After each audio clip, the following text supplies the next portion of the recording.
Om Swastiastu, Assalamualaikum warahmatullahi wabarakatuh. Salam sejahtera untuk kita semua, Shalom Nama Budaya. Perkenalkan, nama saya Inyoman Kartayatnya. Saya berkuliah di kampus Universitas Hindu Indonesia, mengambil Fakultas Pendidikan, Prodi Seni Tari Keagamaan Hindu. Untuk teman-teman semua, hari ini saya berkesempatan untuk menjabarkan materi mengenai Pancasila, yaitu mengapa Pancasila dikatakan sebagai ideologi suatu negara. Kali ini saya juga akan mengajak teman-teman semua untuk menelusuri berbagai konsep tentang ideologi pada suatu negara. Hal ini penting sekali karena ideologi ini merupakan seperangkat sistem yang diyakini pada setiap organ negaranya dalam kehidupan bermasyarakat. Berarti ideologi ini mencerminkan bagaimana para penganutnya ini pada suatu bangsa, ya. Jadi setiap warga atau setiap bangsa memiliki ideologinya sendiri, atau apa ideologi yang dianut itu mencerminkan bagaimana warga atau bangsa itu sendiri. Baik, kita langsung saja ke materinya. Yang pertama, sebelum kita lanjut ke materi, saya ingin menjelaskan bagaimana ideologi ini. Ideologi ini dapat didefinisikan sebagai kumpulan konsep bersistem yang dijadikan asas pendapat yang memberikan arah dan tujuan untuk kelangsungan hidup. Ideologi itu juga dapat diartikan sebagai cara berpikir seseorang atau suatu golongan, ya. Ideologi juga dapat diartikan paham, teori dan tujuan yang merupakan satu program sosial politik. Jadi seperti saya bilang tadi, ideologi itu adalah paham atau bagaimana orang memahami suatu ideologi, yaitu ideologi itu mencerminkan bagaimana penganutnya. Jadi sebenarnya ideologi ini adalah sistem arah, tujuan, cara berpikir, program sosial dan politik pada suatu pribadi, individu, ataupun dalam suatu golongan ideologi ini, ya. Ya, selanjutnya Anda, teman-teman semua, perlu mengenal beberapa tokoh-tokoh pemikir yang ada di Indonesia mengenai bagaimana cara mereka mendefinisikan suatu ideologi. Salah satunya ada Sastra Prateja. Beliau mengartikan ideologi adalah seperangkat gagasan atau pemikiran yang berorientasi pada tindakan dan diorganisir menjadi suatu sistem yang teratur. Begitu juga ada beliau Surjanto. Beliau mendefinisikan ideologi adalah hasil refleksi manusia berkait kemampuannya menjaga jarak dengan dunia kehidupannya. Selanjutnya ada tokoh Mubiarto, ya. Jadi beliau ini mendefinisikan ideologi adalah sejumlah doktrin, ya, kepercayaan dan simbol-simbol sekelompok masyarakat atau suatu bangsa yang menjadi pegangan dan juga pedoman kerja atau sebuah perjuangan untuk mencapai tujuan masyarakat atau bangsa itu sendiri. Jadi untuk melengkapi definisi tersebut perlu kita ketahui, teman-teman ketahui juga beberapa teori ideologi yang dikemukakan oleh tokoh-tokoh pemikir ideologi tersebut. Seperti contohnya Martin Seligger, yaitu ideologi sebagai sistem kepercayaan. Jadi beliau ini adalah sesosok atau tokoh yang menjelaskan mengenai ideologi sebagai sistem kepercayaan. Jadi menurut beliau, ideologi adalah sekumpulan kepercayaan dan penolakan yang diungkapkan dalam bentuk pernyataan yang bernilai yang dirancang untuk melayani dasar-dasar permanen yang bersifat relatif bagi sekelompok orang Dan juga ideologi dipergunakan untuk membenarkan kepercayaan yang didasarkan atas norma-norma moral dan sejumlah kecil pembuktian faktual dan koherensi legitimasi yang rasional dari penerapan preskripsi teknik. Hal tersebut dimaksudkan untuk menjamin atau memastikan tindakan yang disetujui bersama untuk pemeliharaan, pembentukan kembali, destruksi, atau rekonstruksi dari suatu tatanan yang telah tersedia. Tadi beberapa tokoh-tokoh dari Indonesia dan juga para tokoh-tokoh ahli ideologi mendefinisikan arti dari ideologi itu sendiri. Maka teman-teman semua juga harus perlu dapat mengenali berbagai macam fungsi ideologi tersebut. Contoh dari fungsi ideologi itu adalah sebagai struktur kognitif. Ya, jadi keseluruhan pengetahuan yang dapat menjadi landasan untuk memahami dan menafsirkan dunia serta kejadian-kejadian di lingkungan sekitarnya.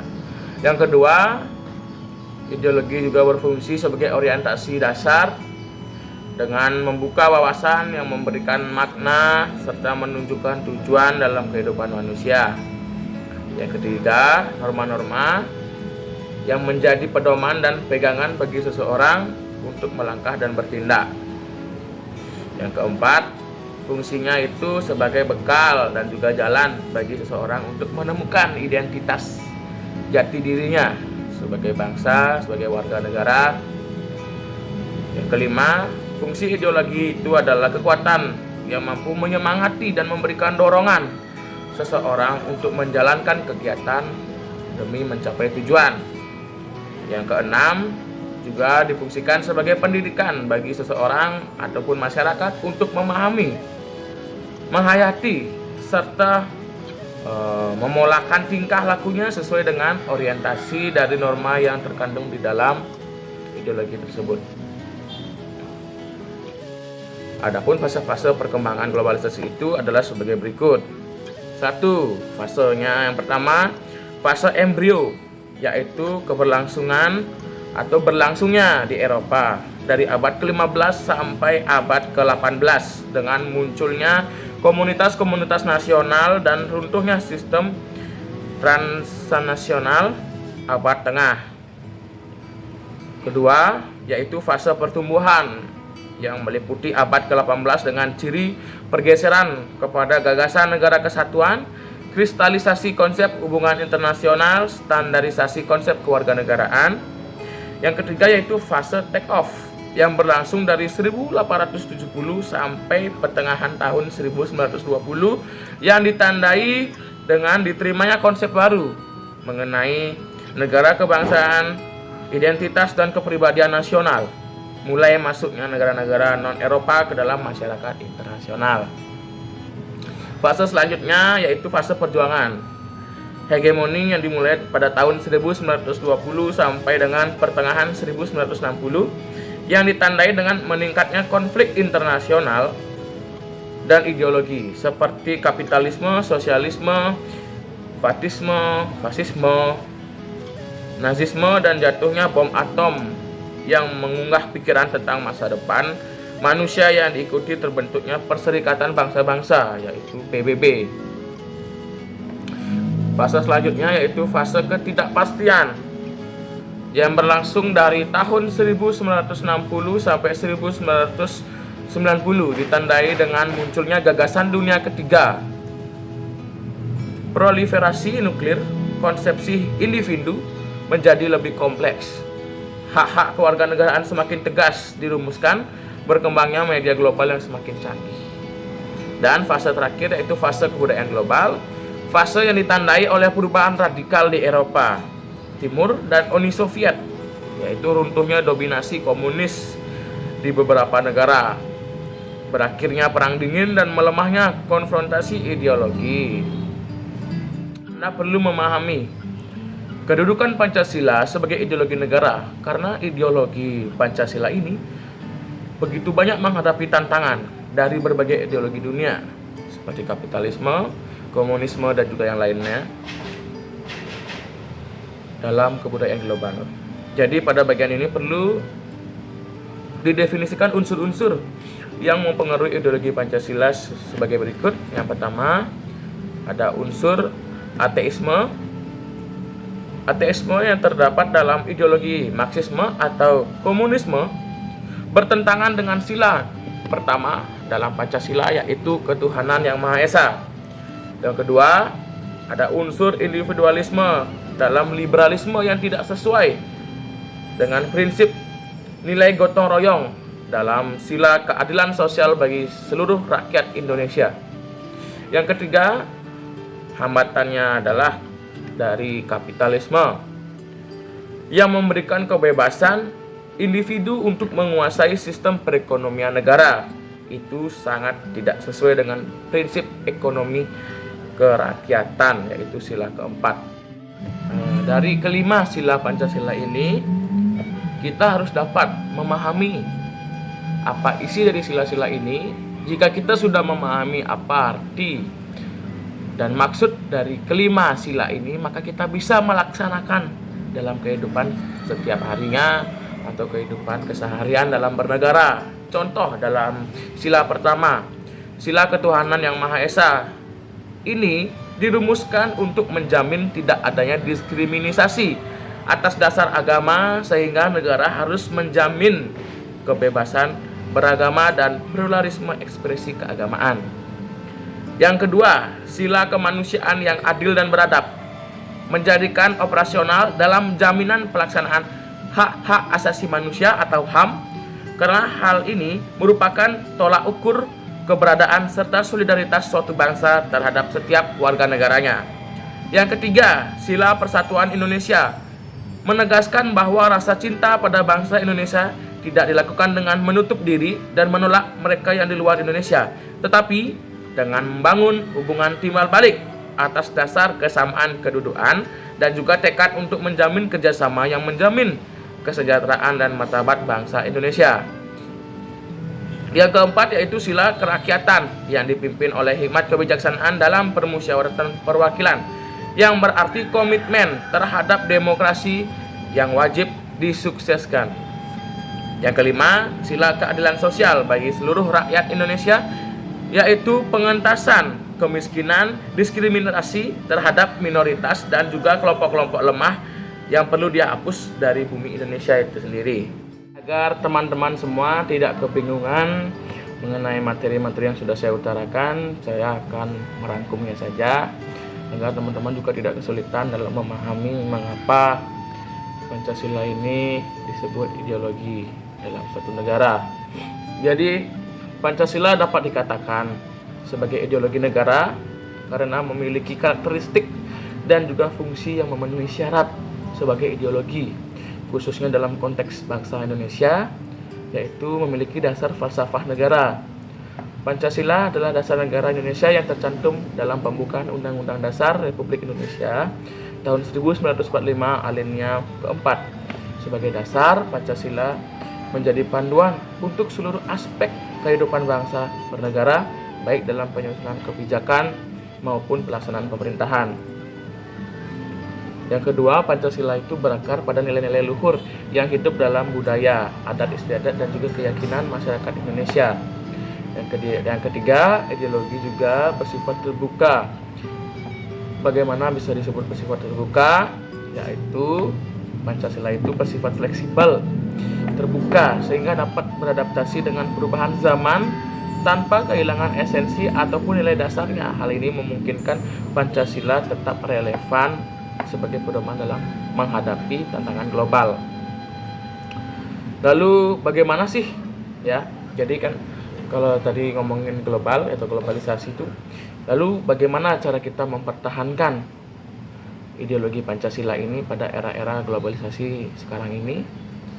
Begitu banyak tantangan yang memerlukan usaha kolektif dari seluruh elemen bangsa. Berikut saya cantumkan beberapa cara untuk mempertahankan ideologi Pancasila ini pada era-era globalisasi.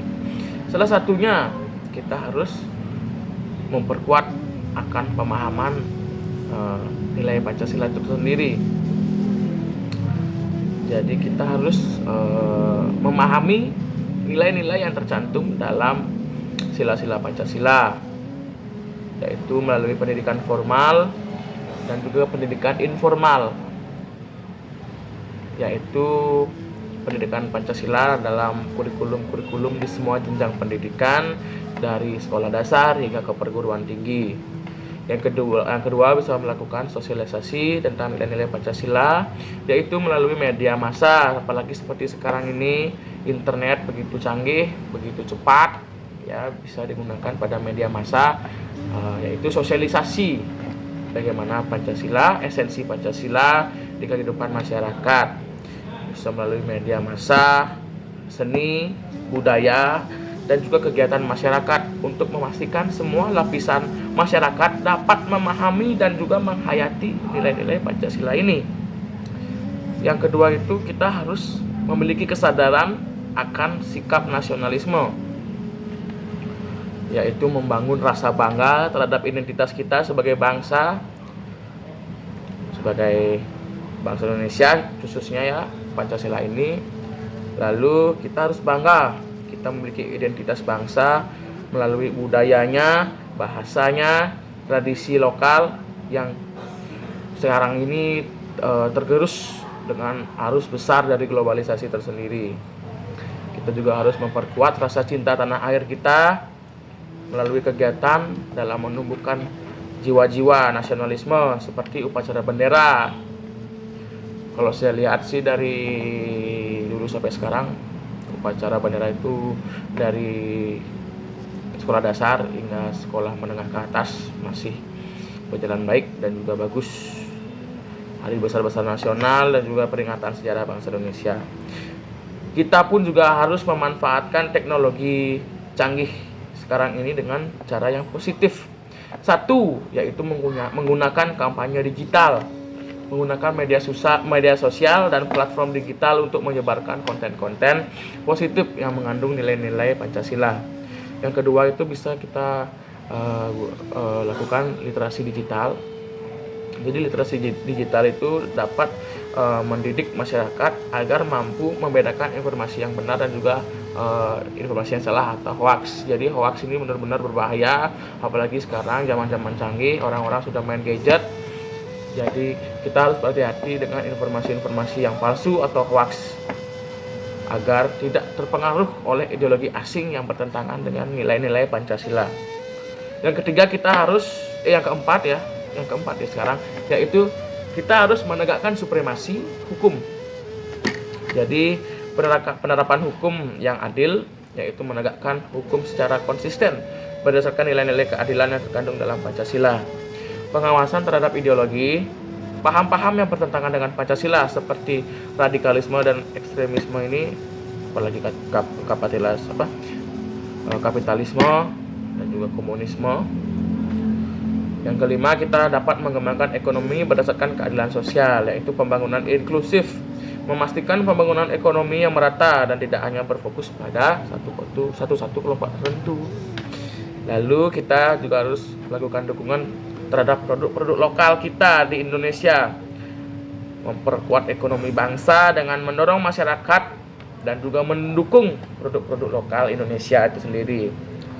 Lalu yang keenam, kita harus membangun ketahanan terhadap budaya. Pelestarian budaya lokal, menjaga dan mengembangkan seni, bahasa, dan tradisi lokal di tengah penetrasi budaya-budaya asing. Contoh, kolaborasi budaya membuka ruang untuk dialog dan kerja sama budaya internasional tanpa kehilangan jati diri bangsa. Jadi kita itu jangan cepat tergerus dengan budaya bangsa luar. Bisa kita bisa dengan cara seperti diskusi mengenai budaya lokal kita sendiri. Jadi membuka ruang dialog dan kerjasama budaya internasional tanpa harus kehilangan jati diri bangsa itu sendiri. Yang ketujuh, kita harus memperkuat peran pemerintah dan masyarakat. Kebijakan berlandaskan Pancasila, semua kebijakan pemerintah harus mencerminkan nilai Pancasila dan memprioritaskan kepentingan masyarakat atau kepentingan rakyat, bukan kepentingan suatu kelompok tertentu ataupun organisasi tertentu. Jadi pemerintah harus mengutamakan rakyat. Yang kedua yaitu partisipasi masyarakat. Masyarakat juga harus aktif dalam kegiatan yang memperkuat nilai-nilai Pancasila. Jadi tidak hanya pemerintah saja yang harus mengutamakan rakyat, tetapi rakyat juga harus mampu mengikuti berbagai macam kegiatan positif dan aktif masyarakat dalam mengikuti kegiatan nilai-nilai Pancasila seperti gotong royong, musyawarah, dan juga kegiatan-kegiatan sosial lainnya di masyarakat. Jadi dengan langkah-langkah ini Pancasila dapat tetap relevan dan juga tetap berdiri dengan kokoh di tengah era-era globalisasi sekarang ini yang semakin pesat. Jadi kita harus menghadapi tantangan globalisasi ini dan juga menjaga keutuhan dan kedaulatan bangsa dengan baik dan positif. Jadi seperti itulah. Jadi seperti itu penjelasan saya. Atas waktunya yang sudah diberikan kepada teman-teman, saya sudah memberikan beberapa penjelasan mengenai ideologi Pancasila dalam negara. Mengapa sih Pancasila itu dapat dikatakan ideologi dalam suatu negara? Jadi itu saja yang bisa saya sampaikan kepada teman-teman semua. Jikalau ada kesalahan ataupun pengertian yang kurang atau kurang tepat, dan juga ada mungkin ingin memberikan tambahan, bisa kita sharing-sharing bersama. Jadi terima kasih untuk waktunya. Saya ucapkan terima kasih. Dan saya tutup dengan Parama Santi, Om Santi Santi Santi Om. Terima kasih untuk teman-teman semua atas waktunya.